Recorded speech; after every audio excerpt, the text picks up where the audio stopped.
नमस्कार, मी पंढरीनाथ ठोंबरे आपलं स्वागत करतो। आपलं यूट्यूब चॅनल नक्की सबस्क्राईब करा, शेअर करा आणि लाईक करा।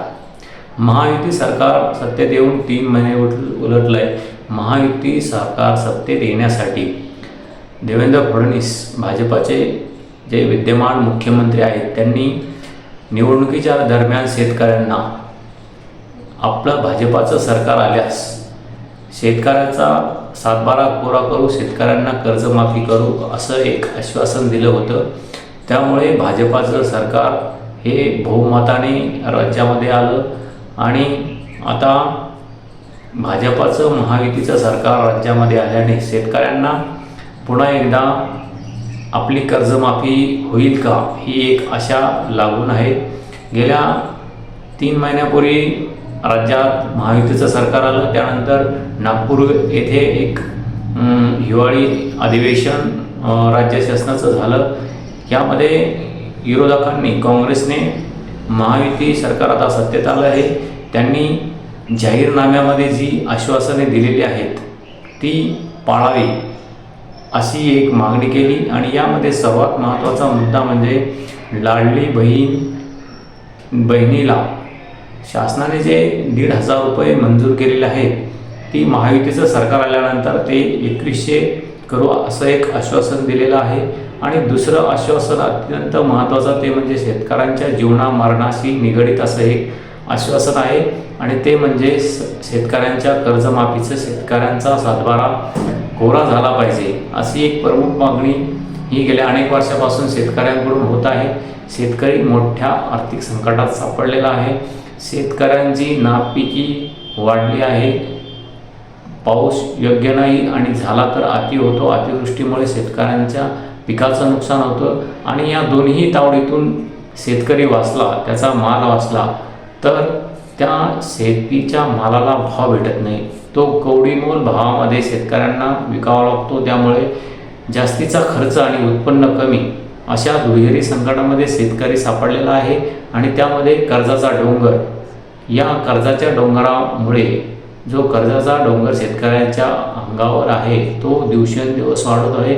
यालाही शासन जबाबदार आहे, कारण प्रत्येक निवडणुकीच्या दरम्यान राजकारणी लोक, राज्यकर्ते लोक आपली सत्ता यावी, या निवडणुकीमध्ये आपलं शासन निर्माण व्हावं, आपला पक्ष बहुमताने यावं, यासाठी शेतकऱ्यांना काही प्रलोभन दाखवतं। लाडली बहीण योजना आहे यामध्ये, तसेच भाजपाने जी शेतकऱ्यांना एक प्रलोभन दाखवलं की आम्ही तुमची कर्जमाफी करू। मात्र शेतकऱ्यांना आता 3 महिने उलटले आहेत तर शेतकऱ्यांची कर्जमाफी होईल की नाही या आशेवर शेतकरी जगत आहे। अनेक शेतकऱ्यांनी ज्या शेतकऱ्यांना आपल्या कर्जाचा डोंगर उतरवता येत नाही त्यांनी आपल्या मरणाचा निर्णय घेतला आहे। त्यामध्ये त्यांनी फाशी घेतली, अनेकांनी विहिरीत उड्या घेतल्या, अनेकांनी रेल्वेखाली आत्महत्या केल्या। अशा घटना आपल्याला दररोज कुठे ना कुठे घडताना दिसून येतात। यामध्ये युवकांचं प्रमाणही मोठे आहे, कारण अनेक वर्षानुवर्ष हे राज्यकर्ते शेतकऱ्यांना कर्जमाफीचं आश्वासन देतात आणि कर्जमाफी होत नाही। त्यामुळे जे थोडं जे कर्ज आहे ते शेतकरी फेडण्याच्या मनस्थितीत असतो, मात्र शासनाने जे कर्जमाफीचं आश्वासन दिलेलं असतं त्यामुळे शेतकरी हे कर्ज नील करत नाही आणि ते 3 लाखाचं, 2 लाखाचं ते 5 ते 7 लाखापर्यंत, 10 लाखापर्यंत जातं, अशी परिस्थिती शेतकऱ्यांची आहे। आणि त्यानंतर एकदा ते कर्ज वाढलं की ते शेतकऱ्यांना कर्जमुक्त होणं अवघड जातं, बँकेचं बोजा कमी करणं अवघड होऊन जातं आणि शेतकरी हा बँकेच्या कर्जामध्ये गुरफटला जातो। अशी परिस्थिती संपूर्ण महाराष्ट्रामध्ये आहे तर देशामध्येही आहे। त्यामध्ये अनेक शेतकऱ्यांनी कर्जमाफीसाठी आंदोलनं केले, शेतकऱ्यांच्या मालाला भाव द्यावा यासाठी आंदोलने केली आहेत। मात्र शासन हे जागे होत नाही, जोपर्यंत सत्ता येत नाही तोपर्यंत शेतकऱ्यांना एक कर्जमाफीची लालूच दाखवली जाते। मात्र एकदा सत्तेत बसवल्यानंतर शेतकऱ्यांचे असो की इतर कोणाचे असो ते मागण्याकडे दुर्लक्ष करतात, असा आपल्याला राज्यकर्त्यांचा अनुभव आहे। आता हीच परिस्थिती शेतकऱ्यांच्या कर्जमाफी संदर्भात लागू पडते. महायुतीची सत्ता येऊन 3 महिने उलटले आहे. यामध्ये कर्जमाफी होईल का अशी विचारणा नेहमीच पत्रकार ही राज्यकर्त्यांना करत असतात. यामध्ये अनेक वेळेस कृषी मंत्री आपले कोकाटे यांनाही त्यांनी प्रसारमाध्यमांच्या पत्रकारांनी विचारलं की कर्जमाफी कधी, तर त्यांनी एक गजब असं स्टेटमेंट दिलं आहे. आणखीन 5 वर्ष कर्जमाफीसाठी पडलेले आहेत. त्यामुळे आता 5 वर्षानंतर ही कर्जमाफी होणार का असा एक सवाल उपस्थित होतो. आपल्या राज्याचे अर्थमंत्री यांनी तर मी असं कर्जमाफी संदर्भात काही बोललोच नव्हतो, मी असं काही आश्वासन दिलेलंच नाही, राज्यापुढे सध्या आर्थिक संकट आहे आणि कर्जमाफी होणे शक्य नाही, अंथरूण पाहूनच पाय पसरा असं एक स्टेटमेंट अजित पवार जे आपल्या राज्याचे अर्थमंत्री आहेत त्यांचं हे स्टेटमेंट आहे. आणि राज्याचे जे प्रमुख आहेत देवेंद्र फडणवीस यांनी तर शेतकऱ्यांना केवळ आशा लावलेली आहे की शेतकऱ्यांचं कर्ज माफ करू, मात्र ते कधी यावर ते काहीही बोललेले नाही. त्यामुळे शेतकऱ्यांना आता येत्या 10 मार्चच्या अधिवेशनामध्ये 10 मार्चचा जो अर्थसंकल्प राज्य शासनाचा येणार आहे त्यामध्ये तरी शेतकऱ्यांची कर्जमाफी होईल का अशी एक आशा लागून आहे. अन्यथा शेतकऱ्यांच्या आत्महत्या ह्या दिवसेंदिवस वाढण्याची शक्यता आहे. शेतकरी कर्जबाजारी मोठ्या प्रमाणात झालेला आहे. 1 ते 2 लाखाचं कर्ज 10 लाखापर्यंत शेतकऱ्यांचं गेलं आहे.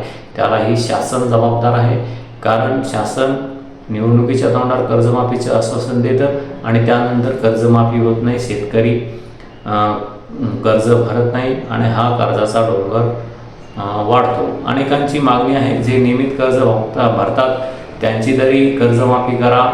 त्यावर काय शासन निर्णय घेते का, 3 लाखापर्यंत कर्जमाफी होते का, या अनेक बाबी कर्जमाफीच्या संदर्भात महत्त्वाच्या आहेत. मात्र महायुतीच्या सरकारमध्ये जे मंत्री बसले आहेत महत्त्वाच्या पदावर जे मंत्री आहेत त्यांची तरी नियत सध्या कर्जमाफीची नाही. कारण आताच्या स्टेटमेंटवरून अनेक मंत्र्यांचे स्टेटमेंट असे आलेले आहे की त्यांची सध्या आणि राज्याची जी परिस्थिती आहे आर्थिक त्यावरून कर्जमाफी होईल की नाही यावर सध्या तरी शंका आहे. मात्र तरी शेतकऱ्यांच्या रेट्यामुळे ही कर्जमाफी होऊ शकते. त्या संदर्भात शेतकऱ्यांनी आता एकत्र येऊन पुन्हा एकदा कर्जमाफीसाठी शेतकऱ्यांना रस्त्यावर उतरावे लागणार आहे की शासनच कर्जमाफीचा निर्णय घेतं हे येणाऱ्या काळात आपल्याला दिसून येईल. मात्र महायुतीचे जे प्रमुख आहेत देवेंद्र फडणवीस त्यांनी आपल्या जाहीरनाम्यामध्ये आपलं सरकार सत्तेत आल्यास आपण कर्जमाफी करू असं एक स्पष्ट आश्वासन महाराष्ट्रातील शेतकऱ्यांना दिलेलं आहे. त्यामुळे ते पाळतील का ते या संदर्भात खोटारडे ठरत आहेत शेतकऱ्यांच्या कर्जमाफी संदर्भात. या संदर्भात आपल्याला लवकरच शासनाचा निर्णय कळेलच. सध्या तरी मात्र कोणत्याही शासन स्तरावर कर्जमाफी संदर्भाच्या हालचाली सुरू नाहीत. शेतकरी केवळ कर्जमाफीच्या आशेवर बसलेले आहेत. अशी परिस्थिती सध्या महाराष्ट्रामध्ये आहे. येत्या 10 मार्च रोजी अर्थसंकल्प होणार आहे. आपल्याला येत्या 10 मार्च रोजी शासन काय निर्णय घेतं हे दिसून येईल, हे समजेल. मात्र तुम्ही तुमची प्रतिक्रिया नक्की कळवा. आपल्याला जे शेतकऱ्यांना कर्जमाफीचं आश्वासन शासनाने दिलेलं आहे ते शासन पाळेल का, अन्यथा शेतकऱ्यांची कर्जमाफी न झाल्यास शेतकऱ्यांनी काय निर्णय घ्यावा, रस्त्यावर उतरण्याचा आंदोलन करण्याचा निर्णय घ्यावा की पुन्हा कर्जाचा डोंगर हा वाढू द्यावा आणि आत्महत्या कराव्यात असा निर्णय घ्यावा. या संदर्भात आपली प्रतिक्रिया नक्की कळवा. शासन या संदर्भात काय निर्णय घेतं यावर आपलं लक्ष आहेच. मात्र तुम्ही तुमची प्रतिक्रिया नक्की कळवा की की देवेंद्र फडणवीस यांनी लवकरात लवकर कर्जमाफीचा जो निर्णय आहे तो घ्यावा आणि शेतकऱ्यांना कर्जच्या डोंगरातून मुक्त करावं अशी सर्व शेतकऱ्यांच्या, राज्यातील शेतकऱ्यांची मागणी आहे.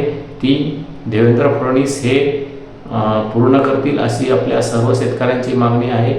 त्यामुळे हा व्हिडिओ जास्तीत जास्त शेअर करा की तो देवेंद्र फडणवीस यांच्यापर्यंत गेला पाहिजे आणि शेतकऱ्यांना कर्जमाफी किती आवश्यक आहे, शेतकरी किती मोठ्या प्रमाणात कर्जाच्या डोंगरामुळे आत्महत्या करत आहे, ही मागणी शेतकऱ्यांची देवेंद्र फडणवीस यांच्यापर्यंत पोहोचली पाहिजे आणि त्यांनी येत्या 10 मार्च रोजी कोणत्याही परिस्थितीमध्ये कर्जमाफीचा निर्णय घ्यावा अशी ही शेतकऱ्यांची मागणी आहे. तुम्ही तुमच्या प्रतिक्रिया नक्की कळवा आणि आपला व्हिडिओ जास्तीत जास्त शेअर करा, लाईक करा आणि चॅनल जर सबस्क्राईब केलेलं नसेल तर ते नक्की करा अशी विनंती करतो. धन्यवाद. थांबतो.